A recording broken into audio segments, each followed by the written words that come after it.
নমস্কার, দেখছেন news 18 Bangla. News room live নিয়ে আপনার সঙ্গে আমি প্রতিশঙ্কর। বুথ ফেরত যে সমীক্ষা উঠে এসেছে তাতে এখনো পর্যন্ত বেশিরভাগ সমীক্ষায় কিন্তু তৃণমূল কংগ্রেসকে এগিয়ে রাখছে। বেশিরভাগ, একটি মাত্র সমীক্ষাতে দেখা যাচ্ছে যে বিজেপি তারা ক্ষমতায় আসতে পারে, কিন্তু বেশিরভাগ সমীক্ষা যেটা জানা যাচ্ছে এখনো পর্যন্ত এবং দেখাচ্ছে বেশ কয়েকটি সমীক্ষা যেখানে বেশিরভাগ সমীক্ষায় কিন্তু তৃণমূল কংগ্রেসকে অনেকখানি এগিয়ে রাখছে। সি ভোটার এখনো পর্যন্ত যে সমীক্ষা দেখা যাচ্ছে তাতে তৃণমূল কংগ্রেস পেতে পারে 152 থেকে 164টি আসন, বিজেপি 109 থেকে 121টি আসন পেতে পারে, মোর্চা পেতে পারে 14 থেকে 25টি আসন, অন্যান্যরা 0 আসন পেতে পারে। সিএনএক্স সমীক্ষা কি বলছে? সিএনএক্স বলছে যে 138 থেকে 148টি আসন পেতে পারে তৃণমূল কংগ্রেস, বিজেপি পেতে পারে 128 থেকে 138, মোর্চা 11 থেকে 21টি আসন পেতে পারে। টাইমস নাও তৃণমূল 158টি আসন পেতে পারে, বিজেপি পেতে পারে 115টি আসন, মোর্চা পেতে পারে 19টি আসন। জন কি বাত, তৃণমূল কংগ্রেস পেতে পারে 104 থেকে 121টি আসন, 162 থেকে 185 আসন পেতে পারে বিজেপি, মোর্চা এবং অন্যান্যরা আসন পাবে না এমনটাই দাবি করছে জন কি বাত। ইটিজি রিসার্চ, তৃণমূল কংগ্রেস পেতে পারে, তারা বলছে 164 থেকে 176টি আসন, বিজেপি পেতে পারে 105 থেকে 115টি, মোর্চা পেতে পারে 10 থেকে 15টি, অন্যান্য পেতে পারে 1টি আসন। পি মার্ক সমীক্ষা তারা বলছে, তারা দাবি করছে তৃণমূল কংগ্রেস পেতে পারে 152 থেকে 172, বিজেপি পেতে পারে 112 থেকে 132টি আসন, মোর্চার দখলে যেতে পারে 10 থেকে 20টি আসন। পোলস তারা বলছে তৃণমূল কংগ্রেস পেতে পারে 155টি আসন, বিজেপি পেতে পারে 122টি আসন, মোর্চা পেতে পারে 15টি আসন, অন্যান্য 0। পোল স্ট্র্যান্ড সমীক্ষক তারা সংস্থা দাবি করছে তৃণমূল 142 থেকে 152 পেতে পারে, বিজেপি পেতে পারে 125 থেকে 135টি আসন, মোর্চার দখলে যেতে পারে 16 থেকে 26টি আসন। ইন্ডিয়া টিভি তারা দাবি করছে তৃণমূল 64 থেকে 88টি আসন পেতে পারে।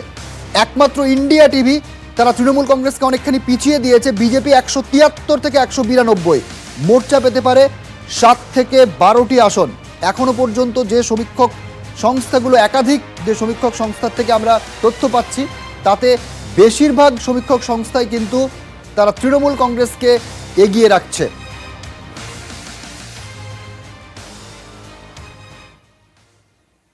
ভোটে তপ্ত বীরভূম, রণক্ষেত্র ইলমবাজার, বিজেপি প্রার্থী অনির্বাণ গঙ্গোপাধ্যায়ের গাড়ি ভাঙচুর, লাঠি বাঁশ নিয়ে হামলা চালানো হয়, অভিযোগ অস্বীকার করেছে তৃণমূল কংগ্রেস।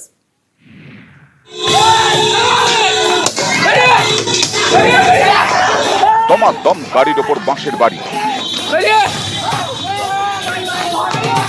ইট বাঁশ নিয়ে প্রার্থীর গাড়ি তাড়া।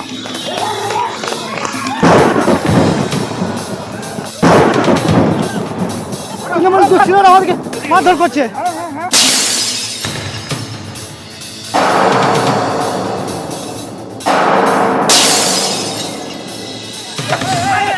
ভোটের অষ্টমী, শেষ লগ্নে বীরভূম গরম, ফাটলো মাথা, ঝরলো রক্ত, রীতিমতো রণক্ষেত্র ইলামবাজার।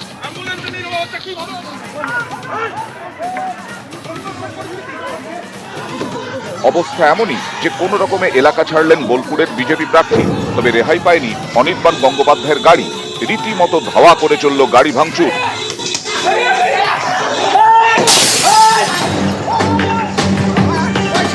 ভোটদানে বাধার অভিযোগ পেয়ে ইলামবাজারে ডুমুরপুরে যান অনির্বাণ। মুহূর্তে উত্তপ্ত হয়ে ওঠে পরিস্থিতি, পুলিশের সামনেই বিজেপি তৃণমূল সমর্থকদের সংঘর্ষ শুরু হয়ে যায়।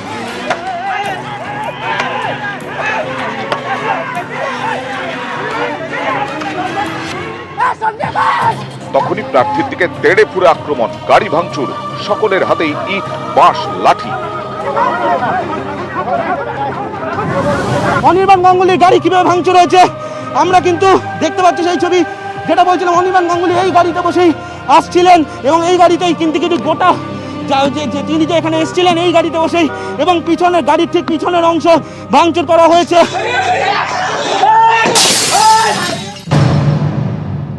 প্রাণে বাঁচতে নিউজ 18 বাংলার গাড়িতে লুকোনোর চেষ্টা করেন বিজেপির প্রার্থীর ইলেকশন এজেন্ট।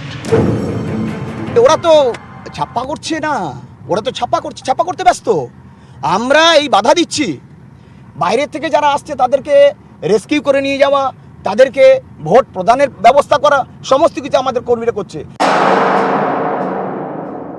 এই অরাজকতা সৃষ্টি করার দলের বিদায় বেলা এসে গেছে। আগামী দিনে সোনার বাংলা তৈরি হবে। তিনি পুরোপুরি মিথ্যা কথা বলছেন, তারপরে কোনো হামলাই হয়নি। তিনি তো সেন্ট্রাল ফোর্স নিয়ে ঘুরে বেড়াচ্ছেন প্রতি বুথে।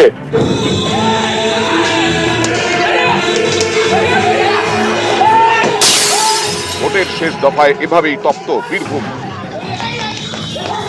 ক্যামেরায় সুমন বসুর সঙ্গে ইন্দ্রজিৎ রুজ, সোমরাজ বন্দ্যোপাধ্যায়, নিউজ 18 বাংলা। নানুর আছে নানুরেই, শেষ দফার ভোটেও নানুরে বোমাবাজি চলল, ঝরল রক্ত, বিজেপি প্রার্থীর গাড়িও ভাঙচুরের অভিযোগ।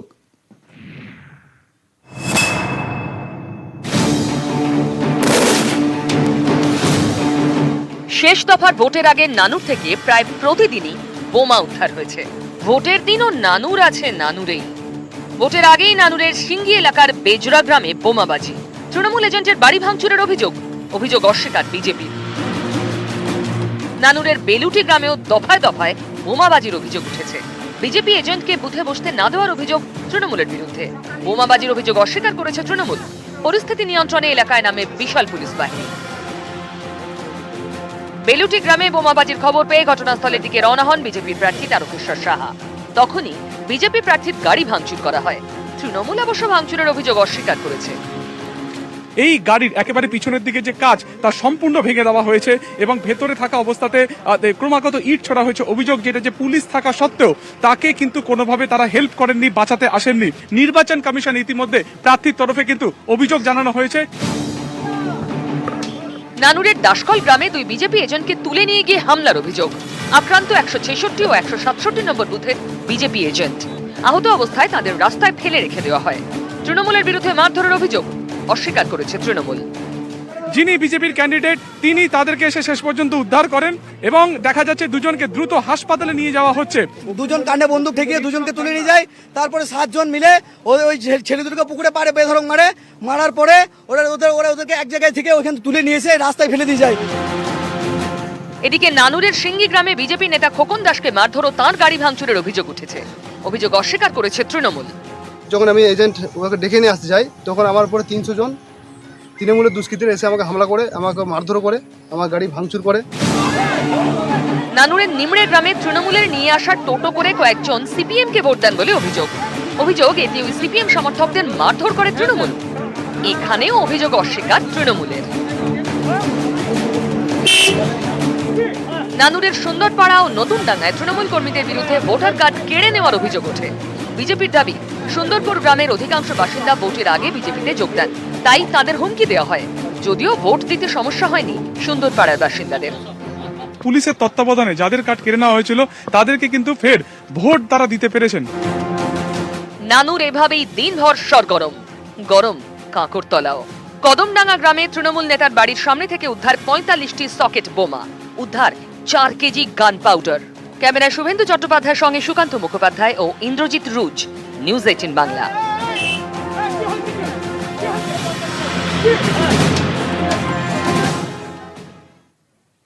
ভোটে সরগরম মানিকতলা, একাধিক জায়গায় বিজেপি প্রার্থী কল্যাণ চৌবেকে হেনস্থার অভিযোগ, মানতে নারাজ তৃণমূল।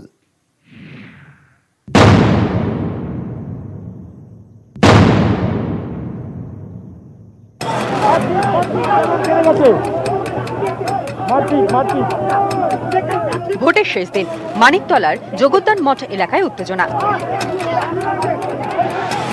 বিজেপি প্রার্থী কল্যাণ চৌবে পৌঁছতেই তাকে ঘিরে শুরু হয় বিক্ষোভ, ওঠে গো ব্যাক স্লোগান। বিজেপি প্রার্থীকে মারধরের অভিযোগও ওঠে তৃণমূলের বিরুদ্ধে। এখনো কিন্তু পরিস্থিতি যেখানে জায়গাটা রয়েছে সেখানে তৃণমূলের ছেলেদের সরিয়ে দেওয়া সম্ভব হয়েছে, তবে বিজেপি ক্যান্ডিডেট কল্যাণ চৌবে তিনি কিন্তু এখনো দাঁড়িয়ে রয়েছেন। লাঠি মারলো তো দেখুন না, 2বার লাঠি মারলো। আমি তো শুনলাম যে 40-45 জন ভিড় করে আছে, ভোট হতে দিচ্ছে না, মানুষকে ভয় দেখাচ্ছে। সেইটা যখন এলাম আমাদেরকে ধাক্কা দিল। আমাদের এখানে শান্তিপূর্ণভাবে ভোট হচ্ছে সকাল 7:30 থেকে। ইনি হঠাৎ করে মিডিয়া নিয়েছে এখানে কি করতে গেল আমি জানি না। এখানে ধাক্কাধাক্কি করছে আর রীতিমতো আমাদের যা সিনিয়র লিডার আছে তাদেরকে ধাক্কা মারা হলো। লাঠি মেরেছে, উনি লাঠি মেরেছেন আমাদের পাড়ার সিনিয়র নেতাকে। জগদ্দান মঠ এলাকায় নাটক ক্রমেই চরমে ওঠে। মুখোমুখি যুযুধান শিবিরের দুই প্রার্থী, একদিকে বিজেপির কল্যাণ চৌবে, কাছেই তৃণমূলের সাধন পাণ্ডে। তৃণমূলের বিরুদ্ধে হেনস্থার অভিযোগ তুলেছেন কল্যাণ, পাল্টা তৃণমূলের প্রাক্তন কাউন্সিলর সুনন্দা গুহকে কল্যাণ চৌবে হেনস্থা করেছেন এই অভিযোগে সরব হন সাধন পাণ্ডে। কল্যাণ চৌবে এই যে ক্যান্ডিডেট, এই যে খেলোয়াড়, নিজেকে বলে একটা মহিলার গলা যখন টেপে। কাউন্সিলরের ছেলে সুনন্দা গুহর মেয়ে। আপনি তো আপনার দলের অভিযোগ পেয়ে এখানে এসেছিলেন। আমি তো শুনলাম যে 40-45 জন ভিড় করে আছে, ভোট হতে দিচ্ছে না, মানুষকে ভয় দেখাচ্ছে। 54 নম্বর ওয়ার্ডে বিজেপি কর্মীদের হেনস্থার অভিযোগ পেয়ে ঘটনাস্থলে পৌঁছন কল্যাণ চৌবে। তাকে ঘিরে এখানে বিক্ষোভ দেখান তৃণমূলের মহিলা কর্মীরা।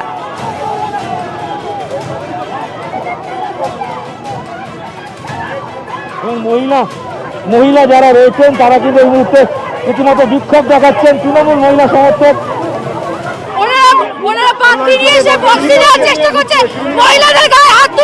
পরিস্থিতি যথেষ্ট উত্তপ্ত। ক্যামেরাম্যান শশীর সাথে ইরান নিউজ 18 বাংলা, কলকাতা।